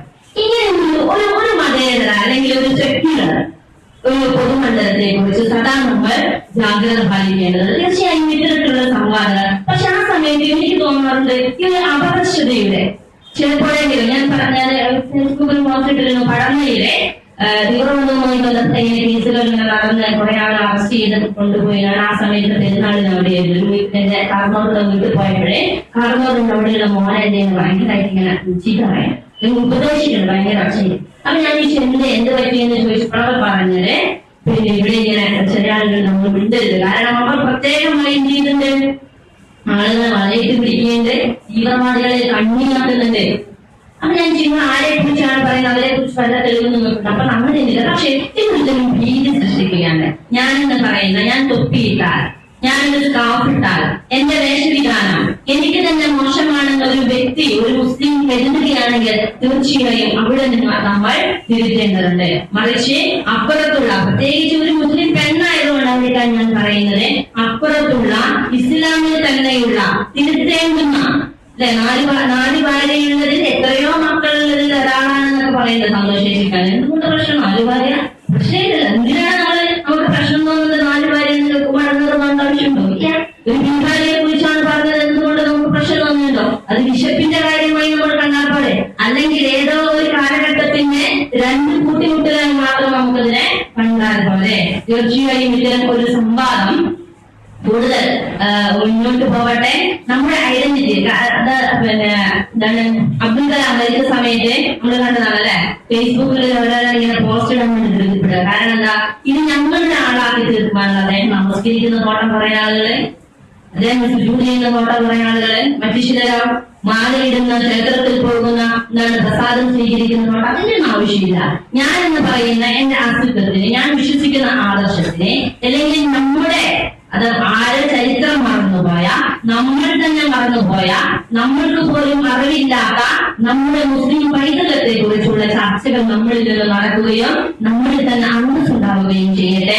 തീർച്ചയായും ഇത്തരം ചർച്ചകൾക്ക് വേദിയിരിക്കുകയും എന്നെ ക്ഷണിക്കുകയും ചെയ്യുക സംഘാടകർക്ക് നന്ദി പറയുകയാണ്. ഇത്രയും പറഞ്ഞുകൊണ്ട് ഇനിയുള്ള ചർച്ചകൾ കേൾക്കാനാണ് ഞാൻ വന്നത്. ചർച്ചകൾ നടക്കട്ടെ, അത് പിന്നെ നല്ല ഉപകാരപ്രദമാവട്ടെ എന്ന് പ്രാർത്ഥിക്കുകയാണ്. ഡോക്ടർ അവസാനിപ്പിച്ച് വാക്കുകളാണ് എല്ലാവരും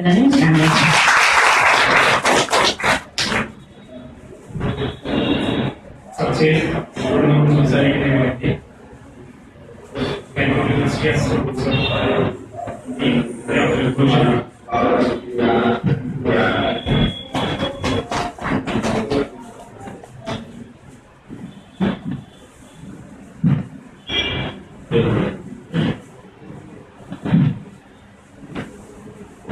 ചർച്ച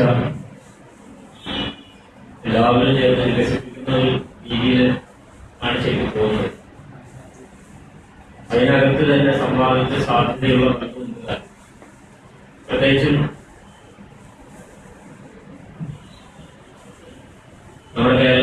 സാംസ്കാരിക പൊതുമണ്ഡലത്തെ ഈ തരത്തിൽ വിമർശനാത്മകമായി നോക്കുന്ന, വളരെ സൂക്ഷ്മതലത്തിൽ ഇങ്ങനെ സംഘടിച്ച് നോക്കുന്ന കാര്യങ്ങളൊക്കെ വളരെ പുതിയതാണ്. പഴയ നമ്മുടെ ഈ സാംസ്കാരിക സാമൂഹിക ചരിത്രത്തിൽ ഇങ്ങനെയുള്ള വെല്ലുവിളികൾ ധാരാളമായിട്ട് കേരളത്തിന്റെ സാംസ്കാരിക മണ്ഡലത്തിന്, മുഖ്യധാര സാംസ്കാരിക മണ്ഡലത്തിനോട് ഉയർത്തിയ പല മനുഷ്യരും കഴിഞ്ഞുപോയിട്ടുണ്ട്. സഹോദരൻ അയ്യങ്കാളി, പല ഓരോ അടലുകളിൽ നമുക്ക് ഓരോ മനുഷ്യരെ ആലോചിച്ചാൽ നമുക്ക് കാണാൻ പറ്റും. അത് ഈ സവിശേഷമായ പുതിയ കാലത്ത് കുറച്ചുകൂടി തീവ്രമായിട്ട് എങ്ങനെയാണത് ഇങ്ങനെ ഒരു സന്ദർഭം നമുക്ക് വന്നു തീർന്നതാണ് വളരെ പ്രധാനപ്പെട്ട കാര്യം. നമ്മളിപ്പോ ചർച്ച ചെയ്യുന്ന ദളിത് മുസ്ലിം സഹവർത്തിത്വത്തിന്റെ രാഷ്ട്രീയം, അവിടേക്ക് നമ്മൾ എത്തിച്ചേരേണ്ട ഏറ്റവും പ്രധാനപ്പെട്ട കാര്യം, അത് രൂപേഷ് കുമാർ തുടക്കത്തിൽ പറഞ്ഞതുപോലെ സംഘപരിവാറിന്റെ ഒരു പ്രത്യേക തരത്തിലുള്ള മുന്നവെച്ച രാഷ്ട്രീയം അത് യാഥാർത്ഥ്യമാണ്. പക്ഷെ അത് മാത്രമല്ല യഥാർത്ഥത്തിൽ ഇന്ത്യ അഭിമുഖീകരിക്കുന്ന പ്രശ്നം എന്നൊരു തിരിച്ചറിവാണ് ഇതിൽ ഏറ്റവും കാതലായിട്ടുള്ള ഒരു കാര്യം. ഇന്ത്യ അഭിമുഖീകരിക്കുന്ന യഥാർത്ഥത്തിലുള്ള പ്രശ്നം ബ്രാഹ്മണികമായിട്ടുള്ള ഒരു മൂല്യബോധത്തിന്റെ അടിസ്ഥാനത്തിലുള്ള സാംസ്കാരികതയാണ്, രാഷ്ട്രീയമാണ്, സാമൂഹികതയാണ്. ഈ തിരിച്ചറിവ്, അതിന്റെ അടിസ്ഥാനത്തിൽ അടിത്തട്ടിലെ മനുഷ്യർ ഒരുമിച്ച് ചേരുക, ഇതിനെ ബ്രാഹ്മണികമായ മൂല്യബോധത്തെ ഡീകോളനൈസ് ചെയ്യുക എന്ന് പറയുന്നത് ജയരഘുവിന്റെ ഭാഷയിൽ പറയുകയാണെങ്കിൽ ഇന്റേണൽ കോളനൈസേഷൻ, ആന്തരിക കോളനീകരണം വളരെ പ്രധാനപ്പെട്ടതാണ്. ആ ആന്തരിക കോളനീകരണമായ ബ്രാഹ്മണിസത്തെ പിഴുതു കളയുക എന്നതും അതിനുവേണ്ടി ഉള്ള റിഫ്ലക്ഷൻസ് ഇവിടെയുള്ള വിവിധ മതസമൂഹങ്ങളിലുണ്ട്. പക്ഷെ ആ കാര്യങ്ങൾ കൈകാര്യം ചെയ്യേണ്ട ലാംഗ്വേജ് ഏതാണ് എന്നതാണ് പ്രശ്നം. ഒരേ ലിബറൽ ലാംഗ്വേജ്, സെക്യുലർ ലിബറൽ ഭാഷയിൽ മുസ്ലിങ്ങൾക്കകത്തുള്ള ജാതിയെ കൈകാര്യം ചെയ്യാൻ സാധിക്കും? അങ്ങനെയാണോ കൈകാര്യം ചെയ്യുന്നത്?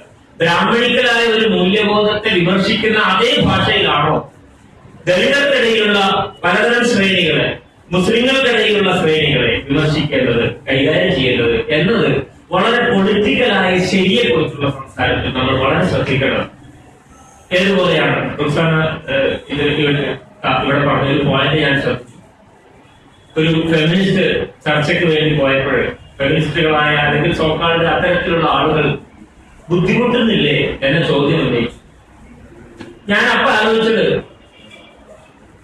ബിരിയാണി കലർദൻ ഹാജിമാരെ പോലുള്ളവരില്ലേ, അല്ലെങ്കിൽ അദ്ദേഹത്തിന്റെ സിനാനെ പോലെയുള്ള ആളുകൾ സമൂഹത്തിൽ ഇല്ലേ എന്ന ചോദ്യത്തെ നമ്മൾ നേരിടണമെന്ന് പറഞ്ഞ സമയത്ത് അതിനുള്ള മറുപടിയാണ് യഥാർത്ഥത്തിൽ അനുഭവിച്ചത്. കാരണം അങ്ങനെ മക്കളിട്ട് പ്രയാസപ്പെടുന്ന പെണ്ണുങ്ങൾ ധാരാളക്കണക്കിന് ഉണ്ടാവാം. ഒരു ഈമാനിന്റെ ഭാഗമായിട്ട് അത് ധരിക്കുന്നവരും ഉണ്ടാവാം, ഇഷ്ടം കൊണ്ട് ധരിക്കുന്നവരും ഉണ്ടാവാം.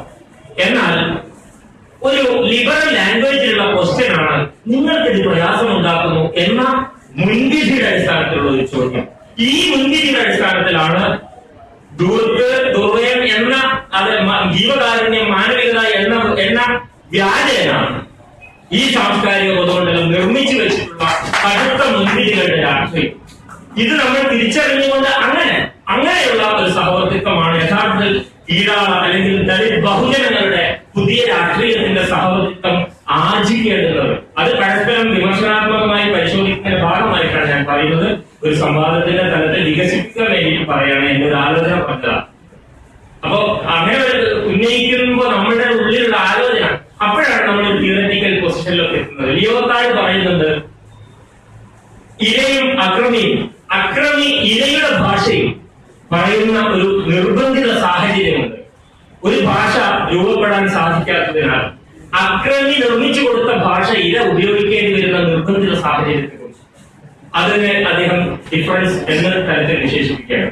അപ്പൊ ഈ ഭാഷയെ പറ്റിയാണ് ആലോചിക്കുന്നത്. ഇപ്പൊ നമുക്കറിയാം, നമ്മുടെ ദേശരാഷ്ട്രത്തിന്റെ ചരിത്രത്തിൽ, നിർമ്മാണ ചരിത്രത്തിൽ, നമ്മുടെ ചരിത്ര വിജ്ഞാനീയത്തിൽ ഈ നമ്മുടെ ബിപിൻ ചന്ദ്ര പ്രൊഫസർ അദ്ദേഹം ചോദിക്കുന്നുണ്ട്, നമ്മൾ ചരിത്രം പഠിക്കും തോറും കുട്ടികൾ പലതരത്തിൽ വർഗീയമായി പോകുന്നുണ്ട്. അതിന്റെ കാരണം അദ്ദേഹം പറയുന്നത് ഇവിടുത്തെ സോക്കാൾഡ് നാഷണലിസ്റ്റ് ഹിസ്റ്റോറിയോഗ്രഫി, ചരിത്ര വിജ്ഞാനീയം, ചരിത്ര പഠന പദ്ധതി, അങ്ങനെ തന്നെ ദേശീയവാദപരമായ ചരിത്ര പഠന പദ്ധതി മാത്രം സ്കൂൾ ക്ലാസ്സുകളിൽ പഠിച്ചു വരുന്ന കുട്ടിക്ക് മുസ്ലിം അപരൻ ആയിട്ടുള്ള ഒരു പ്രത്യേക വ്യവഹാരമാണ് അവൻ ചെറുപ്പത്തിലെ അവൻ മനസ്സിലാക്കി പോവുക. അത് നാഷണലിസത്തിന്റെ പ്രാഥമികമായ അതിന്റെ നിർമ്മാണ പ്രക്രിയയുടെ ദൗർബല്യമാണ്.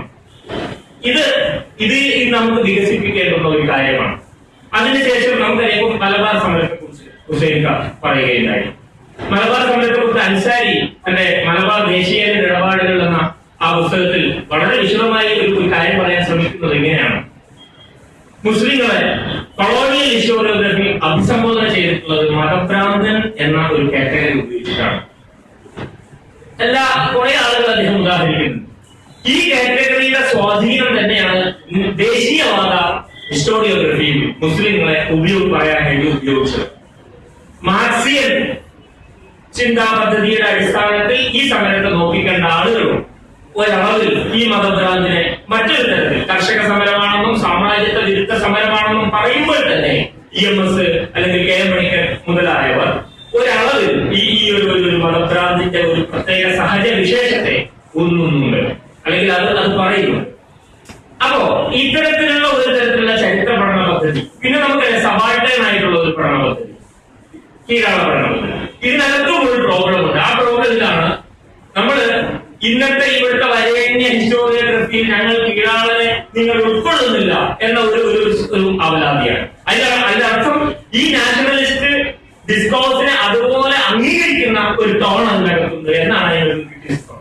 അതായത് ഈ നിങ്ങൾ നിർമ്മിച്ചു വെച്ച നാഷണലിസ്റ്റ് പഠന പദ്ധതിക്കകത്ത് ഞങ്ങൾക്ക് സ്പേസ് ഇല്ല എന്ന ഒരു പ്രശ്നമാണ്. ശരിക്ക് ഈ ഫ്രെയിമിനെ മുഴുവനുമായി പുനർനിർമ്മിക്കുന്ന തരത്തിൽ ചോദ്യം ഉന്നയിക്കുമ്പോഴാണ് അതിനെയാണ് ദലിത് ബഹുജൻ ഡിസ്കോഴ്സ് യഥാർത്ഥത്തിൽ പുതിയ കാലത്ത് ഉന്നം വെക്കുന്നത്. അത് ഏറ്റവും പ്രധാനപ്പെട്ട മേവാനി ഉലയിൽ നടന്ന ആഗസ്റ്റ് 5 മുതൽ അഹമ്മദാബാദിലെ അംബേദ്കർ ചൗക്കിൽ നിന്ന് ആഗസ്റ്റ് 15 ഉലയിൽ സമാപിച്ച ആ വലിയ ഒരു മഹത്തായ അല്ലെങ്കിൽ ഏറ്റവും തീവ്രമായ ഏറ്റവും ഭാവനാത്മകമായ ആ സമരത്തിൽ മുസ്ലിങ്ങൾ അവരുടെ കൂടെയുണ്ട്, മുസ്ലിങ്ങൾ ഒരുമിച്ചുണ്ട്. അപ്പോ ഇത് ഒരു വലിയ പൊളിറ്റിക്സിന്റെ ഒരു സൂചനയാണ്. മാത്രമല്ല കനയ്യകുമാറിനെ പോലെയുള്ള ആളുകൾ ഈ സമാപനത്തിൽ പ്രസംഗിക്കാൻ വേണ്ടി വന്നപ്പോൾ ജിഗ്നേഷ് മേവാനെ തടയുന്നുണ്ട്. അദ്ദേഹം പറയുന്നത് ഞങ്ങൾ 10 ദിവസമായി ഞങ്ങളുടെ ഒരു പ്രത്യേക അനുഭവത്തിന്റെ അടിസ്ഥാനത്തിൽ ഉന്നയിക്കുന്നതാണ്. അത് ഇങ്ങനെയൊന്നുമല്ല പറയുന്നത്, പക്ഷെ എന്നാൽ അതാണ് അതിന്റെ കാമ്പതാണ്. ഞങ്ങളുടെ അനുഭവത്തിന്റെ അടിസ്ഥാനത്തിൽ ആരുടെയും പാട്രണർഷിപ്പിലല്ലാതെ, രക്ഷാധികാരത്വത്തിലല്ലാതെ, മുഖ്യധാരാ രാഷ്ട്രീയത്തിന്റെ അവരുടെ ഇമാജിനേഷനിലല്ലാതെ ഞങ്ങൾ ഉന്നയിക്കുന്ന, ഞങ്ങൾ അനുഭവത്തിന്റെ അടിസ്ഥാനത്തിൽ തിയറി നിർമ്മിച്ച് ഉന്നയിക്കുന്ന ഒരു വിഷയത്തെ നിങ്ങളുടേതായ പാട്രണർഷിപ്പിൽ കൊണ്ടുവരുന്നത് അതിനെ കുറിച്ച് കൃത്യമായ ബോധമുണ്ട് മേവാനിക്ക്. അവിടെ കനയിൽ പ്രസംഗിച്ചു, അത് വേറെ വിഷയം. പക്ഷെ ചില പലതരത്തിലുള്ള സമ്മർദ്ദങ്ങളാണ്. പക്ഷെ അത് പ്രസംഗിക്കണോ വേണ്ട എന്നതൊന്നല്ല വിഷയം. ആവാം, അതൊക്കെ പൊളിറ്റിക്കലായിട്ടുള്ള സഹവർത്തിത്വം, അതെങ്ങനെ ഡൽഹിയിൽ പോയിട്ട് ഇടതുപക്ഷമായിട്ട് സംസാരിക്കുന്നത്. ഇവിടെ പറഞ്ഞു വരുന്നത് പ്രധാനപ്പെട്ട ആശയം ഇതാണ്: മുസ്ലിം ക്വസ്റ്റ്യൻ ഉന്നയിക്കുമ്പോൾ ആ ക്വസ്റ്റ്യൻ ഞങ്ങളുടെ പ്രത്യേകമായ അരിപ്പയിലൂടെ മാത്രം ഉന്നയിച്ചാലേ ഞങ്ങൾ അംഗീകരിക്കുകയുള്ളൂ. അത്തരത്തിലുള്ള ഒരു വോയിസ് ഇവിടെ മതി. മറ്റുള്ള തരത്തിൽ നിങ്ങൾ ഉന്നയിക്കുന്ന വോയിസ് വർഗീയമായി പോകും. അവിടെയാണ് ഹുസൈൻ പറഞ്ഞ വർഗീയത എന്ന പാണ്ഡയും ജ്ഞാനേന്ദ്രപാണ്ഡെ അൻസാരിയും ഒക്കെ ഉന്നയിക്കുന്ന ഒരു പ്രധാനപ്പെട്ട കാര്യമാണത്. ഈ എന്താ പറയാ, നൂറ്റാണ്ടുകളായി ഇന്ത്യയിൽ നിലനിൽക്കുന്ന ജാതീയമായിട്ടുള്ള സാമൂഹിക വ്യവസ്ഥയെ മറച്ചു പിടിക്കാനും അത്തരത്തിലുള്ള സംഘർഷങ്ങളെ, വിവേചനങ്ങളെ, വ്യത്യാസങ്ങളെ മറച്ചു പിടിക്കാനും നമ്മൾ ഒരൊറ്റ ദേശമാണ്, ഒരൊറ്റ ജനതയാണ് എന്ന ഒരു പ്രത്യേകമായിട്ടുള്ള പുകമറ അതിനകത്ത് മൂടിക്കൊണ്ട് ദേശീയത എങ്ങനെയാണ് അതിൽ വിജയം നേടിയത്, അതുപോലെ തന്നെയാണ് സെക്യുലറിസം എന്ന വാക്കും ഇതിൽ വിജയം നേടുന്നത്.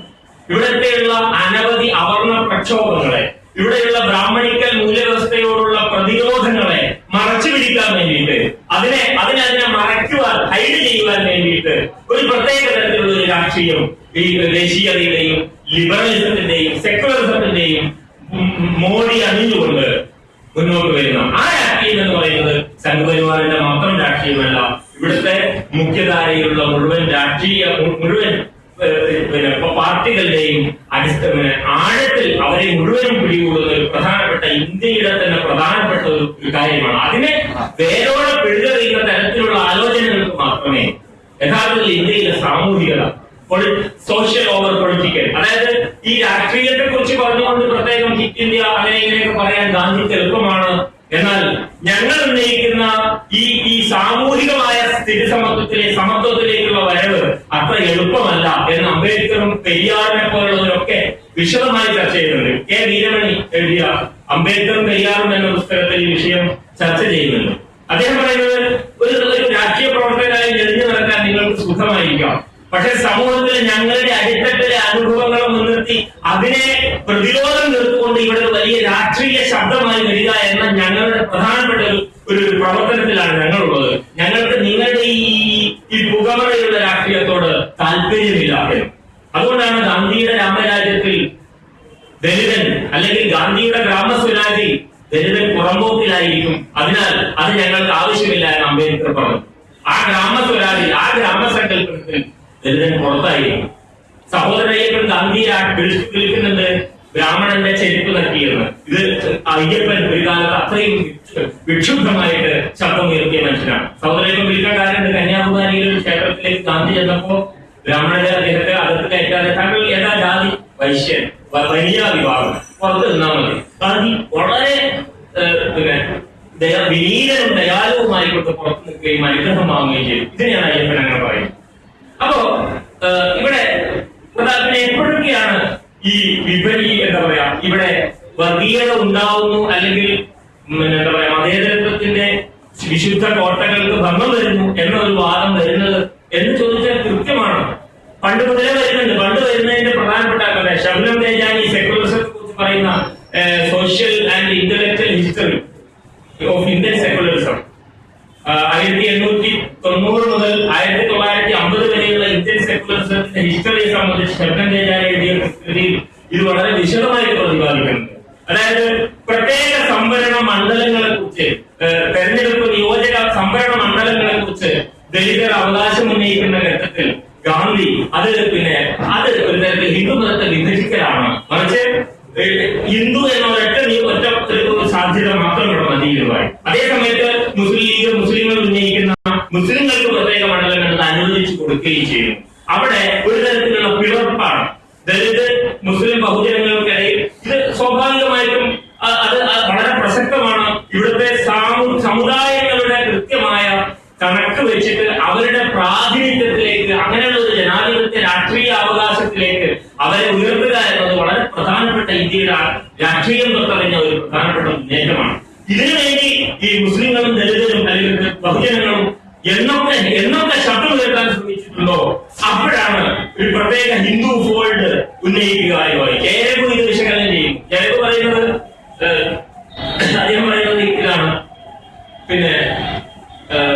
ഹിന്ദു ഇങ്ങനെ ഒരു ഫോൾഡ് നിർമ്മിക്കാൻ കാരണം ഒരു വലിയ പാരമ്പര്യമുള്ള ആർഷഭാരത പൈതൃകത്തെ മുൻനിർത്തിക്കൊണ്ടാണ് ഇന്ത്യയുടെ ഭൂതകാലത്തെ ഇവിടെ നിർമ്മിച്ചു വെച്ചിട്ടുള്ളത്. അത് കൃത്യമായി ബ്രാഹ്മണിക്കലാണ്. പക്ഷെ അത് ഹിന്ദു എന്നൊരു പ്രത്യേക ഒരു നാമകരണത്തിനകത്താണ് പ്രവർത്തിക്കുന്നത്. ആ ഹിന്ദുവിന്റെ കീഴിൽ നിർബന്ധമായും ഇവിടുത്തെ ആദിവാസി മുതൽക്കുള്ള മനുഷ്യരെ മുഴുവൻ ഹിന്ദുവായിട്ട് സങ്കല്പിച്ചുകൊണ്ടാണ് അങ്ങനെയുള്ള ഒരു ഭൂരിപക്ഷ നിർമ്മാണമാണ്. അല്ലാത്ത പക്ഷം ആ ഫോൾഡുകൾ അതിൽ നിന്നും അടർന്നു കഴിഞ്ഞാൽ ഭൂരിപക്ഷം നഷ്ടപ്പെടുകയും സവർണ മേധാവിത്വം തകരുകയും ചെയ്യും. അപ്പൊ അത് അടരാതിരിക്കാൻ ഒരു ഹിന്ദുവിനെ നിർമ്മിച്ചുകൊണ്ട് പുറത്തുള്ള ഇത് വളരെ പ്രധാനപ്പെട്ട ഗാന്ധി അംബേദ്കറോട് പൂന പാക്ട് നമുക്കറിയാം. പൂന പട്ടിണി എന്നാണ് അയ്യപ്പൻ വിശേഷിക്കുന്നത്. ഗാന്ധി പൂന നിരാഹാരം. അപ്പോ അത് അംബേദ്കറുടെ ഈ ആർഗ്യുമെന്റ് പൂർണ്ണമായും തള്ളിക്കളയുക എന്നത് ഇവിടുത്തെ ഒരു പ്രത്യേക ഹിന്ദുത്വ പൊളിറ്റിക്സിന്റെ ഭാഗമാണ്. അത് ആണല്ലോ ഒരു പ്രത്യേക ഫിഗറുകളെ ക്രിറ്റിസൈസ് ചെയ്യാൻ പാടില്ല. ആ നിരാഹാരം കടന്നാൽ അംബേദ്കറെ പോലുള്ള ആളുകൾ ഗാന്ധിയെ നിരാഹാരം നടത്തുന്നു. ഗാന്ധി എന്നൊരു പ്രത്യേക സ്വരൂപത്തെ അപ്പൊ ക്രിറ്റിസൈസ് ചെയ്യപ്പെടാൻ പാടില്ലാത്ത പ്രത്യേക വിഗ്രഹങ്ങൾ രാഷ്ട്രീയ നേതൃത്വത്തിൽ യഥാർത്ഥത്തിൽ ആ കാലത്ത് അത് ആ തരത്തിലല്ല. നമുക്കറിയാം അൻസാരി ഇതിനെ കുറിച്ച് പറയുന്നുണ്ടല്ലോ, മൗലാന മുഹമ്മദ് അലിയുടെ ആത്മകഥയെ പറ്റി, ഫ്രാഗ്മെന്റഡ് എന്ന ആത്മകഥ. അതിൽ നെഹ്റുവും മുഹമ്മദ് അലിയും തമ്മിൽ പലതരത്തിലുള്ള സംവാദങ്ങളെ കുറിച്ച് ഉന്നയിക്കുന്നുണ്ട്. അതിൽ പറയുന്നത് മുഹമ്മദ് അലി നെഹ്റുവിനോട് പറയുന്നത്, നിങ്ങൾ ഇങ്ങനെ എന്താ പറയാ, നിങ്ങൾ സെക്യുലർ ആണ് എന്ന് പറഞ്ഞുകൊണ്ടിരിക്കും. എനിക്കറിയാം നിങ്ങൾ സെക്യുലർ മുഹമ്മദ് അലി നെഹ്റുവിനോട്. ആർക്കും അതിന് സാധ്യവുമല്ല. കാരണം ഞാൻ സെക്യുലർ അല്ല. നിങ്ങൾക്ക് എന്നെ സമുദായവാദി എന്നോ വർഗീയവാദി എന്നോ വിളിക്കാം, മുഹമ്മദ് അലി തിരിച്ചു പറയുന്നു. അപ്പോ നെഹ്റു പറയല്ല, നിങ്ങൾ സെക്യുലർ അല്ല, ഞാൻ സെക്യുലർ ആണ്. ഈ തരത്തിൽ പലതരത്തിലുള്ള സംവാദങ്ങൾ ദേശീയ അക്കാലത്ത് സോക്കാട് ദേശീയ നേതാക്കന്മാർക്കിടയിൽ നടന്നിരുന്നു. അംബേദ്കർ ഗാന്ധിയൊക്കെ നടന്ന സംവാദങ്ങൾ. പക്ഷെ പുതിയ അല്ലെങ്കിൽ വിദ്യാഭ്യാസ പ്രക്രിയയിൽ നമ്മുടെ പഠിച്ചു പോരുന്ന ചരിത്രങ്ങളിൽ ഈ സംവാദങ്ങളെയൊക്കെ മൂടി വെക്കുന്നുണ്ട്. അവർണ പ്രക്ഷോഭങ്ങൾ മുഴുവനും ആ അർത്ഥത്തിൽ മൂടി വെക്കുന്നുണ്ട്. ചില ആവശ്യങ്ങൾക്ക് വേണ്ടി മാത്രമേ അതിലെ ചില ഫിഗറുകൾ നമ്മൾ പഠിക്കുന്നുള്ളൂ. അത് കൃത്യമായ തെരഞ്ഞെടുപ്പാണ്. ഏത് പഠിക്കണം, വരും ഭാവിയിലുള്ള ഇന്ത്യൻ ജനതയെ എങ്ങനെ മോൾഡ് ചെയ്യപ്പെടണം എന്നതിന്റെ തെരഞ്ഞെടുപ്പായിരുന്നു.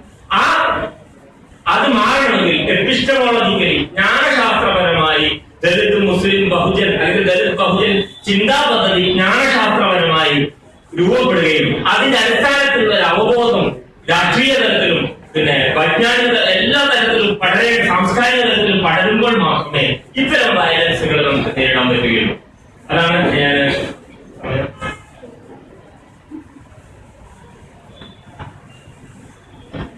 ഓക്കെ. മറ്റൊന്ന് ഇവിടെ പറഞ്ഞു ഉന്നയിച്ച സമീകരണത്തിന്റെ രാഷ്ട്രീയം. അതായത് നിങ്ങൾ ഇതിങ്ങനെ എതിർത്താൽ നിങ്ങൾ എന്തുകൊണ്ട് ഐസിസിനെ പറയുന്നില്ല, സംഘപരിവാറിനെ മാത്രം പറയും, ഇങ്ങനെയുള്ള സമീകരണത്തിന്റെ അവിടെ യഥാർത്ഥത്തിൽ അതിന്റെ അകത്തുള്ള പ്രശ്നം ഇത് തന്നെയാണ് അതിലൂടെ ഉത്പാദിപ്പിക്കപ്പെടുന്നത്. അതായത് ഇവിടെ യഥാർത്ഥത്തിലൊരു ഹിന്ദു ഇപ്പുറത്തൊരു മുസ്ലിം ഇങ്ങനെ നിലനിന്നാൽ ഇപ്പൊ മതസൗഹാർദ്ദത്തിന്റെ ഡിസ്കഷനിലൊക്കെ പ്രധാനപ്പെട്ട ന്യൂനത അതാണ്. ഒരു ഹിന്ദു ഒരു മുസ്ലിം ഇങ്ങനെ രണ്ട് ദ്വന്ദ്വം ഇങ്ങനെ നിലനിർത്തുക എന്നുള്ളത് യഥാർത്ഥത്തിൽ ഇവിടുത്തെ ബ്രാഹ്മണിക്കൽ പൊളിറ്റിക്സിന്റെ വിജയമാണ്. കാരണം അങ്ങനെ നിലനിൽക്കുമ്പോൾ മാത്രമേ ഇവരുന്നയിക്കുന്ന പോലത്തെ പ്രശ്നമില്ല. ഇവരുന്നയിക്കുന്ന ആര് ഗാന്ധി ചോദിച്ചത്, പിന്നെ ബാരിസ്റ്റർ ജോസഫ് നിങ്ങൾ എന്തിനാണ് ഈ സത്യാഗ്രഹത്തിന് ക്ഷേത്രപ്രവേശനത്തിലൊക്കെ വരുന്നത്? അത് ഹിന്ദുവിന്റെ ആഭ്യന്തര പ്രശ്നമല്ലേ? എന്ന് വെച്ചാൽ ജാതീയമായ മർദ്ദനങ്ങൾ ഹിന്ദുവിന്റെ ആഭ്യന്തര പ്രശ്നമാണ്, അതിൽ പുറത്തുള്ള മുസ്ലിമോ മറ്റാരും ഇടപെടേണ്ടതില്ല എന്നതാണ് യഥാർത്ഥത്തിൽ ഹിന്ദുത്വയുടെ ആവശ്യം എന്ന് പറയുന്നത്. ഇങ്ങനെ ഹിന്ദു മുസ്ലിം എന്ന നിലക്കല്ല കാര്യങ്ങൾ വിശകലനം ചെയ്യുന്നത്. ഒരു മതാന്തര സംവാദത്തിന്റെ തലത്തിലല്ല വിശകലനം ചെയ്യുന്നത്. ഇന്ത്യയിൽ നടക്കുന്ന യഥാർത്ഥത്തിലുള്ള പ്രശ്നം എന്ന് പറയുന്നത് ഈ ജാതി എന്ന പ്രശ്നത്തിന്റെ യഥാർത്ഥത്തിലുള്ള ഇരകളായിട്ട്, അല്ലെങ്കിൽ ഇര എന്ന് പറയുന്നത് എക്കാലത്തേക്കും എസെൻഷ്യലിസ്റ്റിക് ആയിട്ടല്ല ഞാൻ സംസാരിക്കുന്നത്, മറിച്ച് അങ്ങനെ ഇരകളായിട്ടുള്ള ഇവിടെ നിന്നുകൊണ്ട് അതിന്റെ ഇരകളായിട്ടുള്ള മനുഷ്യർ മുഴുവൻ നടത്തുന്ന ഒരു കൗണ്ടറായിട്ടുള്ള ഒരു പ്രവർത്തനമാണ്. ജനാധിപത്യപരമായിട്ടുള്ള അല്ലെങ്കിൽ ആ തരത്തിലുള്ള ഒരു പ്രവർത്തനമാണ്. ആ പ്രവർത്തനത്തെ യഥാർത്ഥത്തിൽ നമ്മൾക്ക് ശക്തി ഉണ്ടാവണമെങ്കിൽ, ആ പ്രവർത്തനത്തിന് ശക്തി ഉണ്ടാവണമെങ്കിൽ ഈ ഹിന്ദു മുസ്ലിം എന്ന ദ്വന്ദ്വത്തിൽ കാര്യങ്ങൾ കണ്ടാൽ അത് മനസ്സിലാവുകയില്ല. മറിച്ച് ബ്രാഹ്മണിക്കൽ മൂല്യവ്യവസ്ഥ അതിനെ ചെറുക്കുന്ന മറ്റൊരു മൂല്യവ്യവസ്ഥ, ഇങ്ങനെ മാത്രമേ അതിനെ കാണാൻ സാധിക്കുള്ളൂ. അങ്ങനെ കാണുമ്പോഴാണ് ഇവർ ബേജാറായി തുടങ്ങുന്നത്. അങ്ങനെ കാണുന്ന ഘട്ടത്തിലാണ് യാദവനായ ഒരു ഒബിസിക്കാരനായ ഒരാളുടെ പട്ടിണി, ഇപ്പുറത്ത് പിന്നെ സമ്പന്നനായ ഒരു മുസ്ലിം. ഇത് രാഷ്ട്രീയപരമായുള്ള ആലോചനയുടെ ഭാഗമായി തന്നെ നമ്മൾ കാണണം. അല്ല ഇത് കേവലം ഒരു മാനവികതയുടെ അർത്ഥമല്ല. അത് ഞാൻ വേറൊരു ഉദാഹരണം പറയാം. ബലിപെരുന്നാളൊക്കെ ആയിട്ട് അനുബന്ധിച്ച് കഴിഞ്ഞ വർഷം എന്റെ ഒരു സോഷ്യൽ വാട്സ്ആപ്പ് മെസ്സേജിൽ ജീവകാരുണ്യം മാനവികതയ്ക്ക് മുൻനിർത്തിക്കൊണ്ട് ഒരു മെസ്സേജ് അയച്ചത്, ഈ വലിയ സമയമായാൽ ഞങ്ങളെ മുഴുവൻ അറുക്കുമല്ലോ, ഞാൻ മരിക്കുമല്ലോ എന്ന് പറഞ്ഞ ഒരു ബലിമൃഗത്തിന്റെ വേദന, ആരുടെയും കർമ്മലീപിക്കുന്ന വേദന ഉന്നയിച്ചുകൊണ്ടാണ് ആ വാട്സ്ആപ്പ് മെസ്സേജ്. ആരുടെയും ഏതൊരു പൊതു മനുഷ്യന്റെയും കർമ്മലീപിക്കുന്ന ഒരു സംഗതിയാണ്. ഇത് സത്യമല്ലേ എന്നൊരാൾക്ക് തോന്നാം, ഒരു പ്രശ്നവുമില്ല. പക്ഷേ ഇതിന്റെ തൊട്ടുടനെയാണ് അഖലാഖിന്റെ വാദം. ഇതിന്റെ തൊട്ടുടനെയാണ് പിന്നെ ഈ രാഷ്ട്രീയത്തിന്റെ പുതിയ കാലത്തെ ചുവടുവെപ്പുകൾ നമ്മൾ കാണുന്നത്. അപ്പോ ഒരു വയലൻസിന് വേണ്ടിയിട്ട് പ്രൊഡ്യൂസ് ചെയ്യുന്നു മനുഷ്യാവകാശത്തിന്റെ ലേഖലിൽ, ജീവകാരുണ്യത്തിന്റെ ലേഖലിൽ ഒരു കഥ. ഈ കഥയുടെ പൊളിറ്റിക്സ് തിരിച്ചറിയുമ്പോഴാണ് മുസ്ലിം സമ്പന്നതയോടുള്ള പ്രത്യേകമായ അസഹിഷ്ണുതയുടെ ഒരു സവർണ രാഷ്ട്രീയം ഇതിനകത്ത് പ്രവർത്തിക്കുന്നത് നമുക്ക് തിരിച്ചറിയാൻ പറ്റും. അത് വളരെ പ്രധാനമാണ്. അത് പുതിയ കാലത്തെ രാഷ്ട്രീയ ബോധങ്ങളിൽ വളരെ പ്രധാനമാണ്. അതിനകത്ത് മുസ്ലിങ്ങളിൽപ്പെട്ട മുസ്ലിം തന്നെ ആയിട്ടുള്ള ആണും പെണ്ണും ഒക്കെ ഒരുമിച്ച് ചേർന്ന് മുന്നോട്ട് നയിക്കുന്ന രാഷ്ട്രീയമാണ് ഈ രാഷ്ട്രീയം എന്ന് പറയും. ദലിതനായ ആണും പെണ്ണും ഒക്കെ ഒരുമിച്ച് ചേർന്ന് മുന്നോട്ട് നയിക്കുന്ന രാഷ്ട്രീയമാണ്. അതിനകത്ത് ഇന്ത്യകളായിട്ടുള്ള ക്രിറ്റിസിസങ്ങളും അത്തരത്തിലുള്ള വികാസങ്ങളും നിർബന്ധമായി നടക്കേണ്ടതുണ്ട്. പക്ഷേ ലിബറൽ ലാംഗ്വേജിലായിരിക്കരുത് എന്ന് പറഞ്ഞു. ലാംഗ്വേജ് എന്ത് എന്നത് വളരെ പ്രധാനമാണ്. ആ ആന്തരികമായ വിമർശനങ്ങളുടെ ലാംഗ്വേജ് വളരെ പ്രധാനമാണ്. അപ്പോ അങ്ങനെ ഉള്ള ഒരു പ്രത്യേക സഹവർത്തിത്വമാണ്. നമുക്കറിയാം മദ്രസകളെ കുറിച്ച് സംഘപരിവാറിന്റെ ആഖ്യാനങ്ങളും പ്രാമാണികരായിട്ടുള്ള പലതരത്തിലുള്ള രാഷ്ട്രീയ ആഖ്യാനങ്ങളും മദ്രസകളെ കുറിച്ച് എന്തൊക്കെ തരത്തിലുള്ള ഹെയ്റ്റ് ലിറ്ററേച്ചറാണ് ഉത്പാദിപ്പിച്ചുകൊണ്ടിരിക്കുന്നത് നമ്മുടെ രാജ്യം. ഈ സന്ദർഭത്തിൽ എനിക്ക് മദ്രസയിൽ അതുണ്ടായേ ഇതുണ്ടായേ എന്ന് പറയാം. പക്ഷെ പറയുമ്പോൾ പൊളിറ്റിക്കലി അത് തെറ്റാണെന്ന് തിരിച്ചറിയും. അത് പറയുന്നത് ശരിയാണോ തെറ്റാണല്ല, സന്ദർഭം ഏതാണെന്ന്. അതായത് നമ്മളിപ്പോ നമ്മുടെ മോനെ കൊല്ലാൻ വേണ്ടി അടിക്കുന്നതും തിരുത്താൻ വേണ്ടി അടിക്കുന്നതും രണ്ടടിയാണ്, രണ്ടും വ്യത്യാസമുണ്ട്. അടി രണ്ടും പ്രഹരമാണ് എന്ന ഒരൊറ്റ ന്യായത്തിൽ അത് കൈകാര്യം ചെയ്യുന്നത് ശരിയല്ല, രാഷ്ട്രീയപരമായി ശരിയല്ല. പ്രത്യേകിച്ചും അധസ്ഥിത നിലകളിൽ കഴിയുന്ന സമൂഹം എന്ന നിലക്ക്, നാഷണലിസത്തിന്റെ അപരം, സെക്യുലറിസത്തിന്റെ അപരം എന്ന നിലക്ക് നമ്മൾ അത് വളരെ സൂക്ഷിച്ചാണ് കൈകാര്യം ചെയ്യുന്നത് എന്ന് മാത്രം പറഞ്ഞു ചർച്ച ചെയ്യുന്നില്ല.